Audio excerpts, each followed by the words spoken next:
Products ఉన్నాయి. PS1, PS2, PS3 అనే models అయితే ఉన్నాయి. మీ ఇంటికి తగ్గట్టుగా మన ప్రోడక్ట్ అనేది కస్టమైజ్ చేసి ఇస్తాము. ఓకే. సో దీంట్లో మీ ట్యాంక్ కెపాసిటీ ఎంత ఉంది? 1000 లీటర్స్. ఎంతసేపట్లో ఫిల్ అవుతుంది? మ్యాక్స్ ఒక హాఫ్ అన్ అవర్లో ఫిల్ అవుతుంది. హాఫ్ అన్ అవర్ అంటే 2000 LPH ఉంది. 2000 LPH అంటే మనకి PS2 మనకు వాటర్ పాసింగ్ అనేది 0.3 సెకండ్స్ నుంచి 0.5 సెకండ్స్ మన వాటర్ మన ప్రోడక్ట్లో నుంచి ట్రావెల్ అయ్యేలాగా మనం ప్రోడక్ట్ అనేది ఇన్స్టాల్ చేస్తాము. ఇది బిఫోర్ ట్యాంక్ ఇన్స్టాల్ చేస్తాము. స్కేలింగ్ మొత్తం ప్రోడక్ట్లోనే హోల్డ్ అయిపోతుంది. దీనికి ఎలాంటి మెయింటెనెన్స్ ఉండదు. ఎవ్రీ 45 డేస్కి ఒకసారి మనం ప్రోడక్ట్ ఓపెన్ చేసి క్లీనింగ్ చేసుకునే ప్రాసెస్ ఉంటుంది. ఇఫ్ ఇన్ కేస్ మీకు టర్బిడిటీ ఇష్యూ ఉంటే కనుక ఇట్లాంటి వెజిల్ మనం యాడ్ చేసుకోవాలి. ఈ ప్రైజెస్ కూడా మనకు వెరీ రీజనబుల్ ప్రైస్లో ఉన్నాయి. మీకు దీంట్లో 30% డిస్కౌంట్ కూడా ఆఫర్ చేస్తున్నాము. అది కూడా ఈ మంత్ వరకే ఉంటుంది, ఎందుకంటే clearance sale. As per customer requirement ప్రకారం మనమైతే రైట్ ప్రోడక్ట్ సజెస్ట్ చేసాము.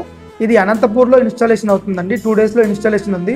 సో మీరు కూడా ఇలాంటి బోర్ వాటర్ వల్ల ప్రాబ్లమ్స్ ఫేస్ చేస్తుంటే వెంటనే కింద కనిపిస్తున్న నెంబర్కి కాల్ చేసి మోర్ డీటెయిల్స్ తెలుసుకోండి. Thank you.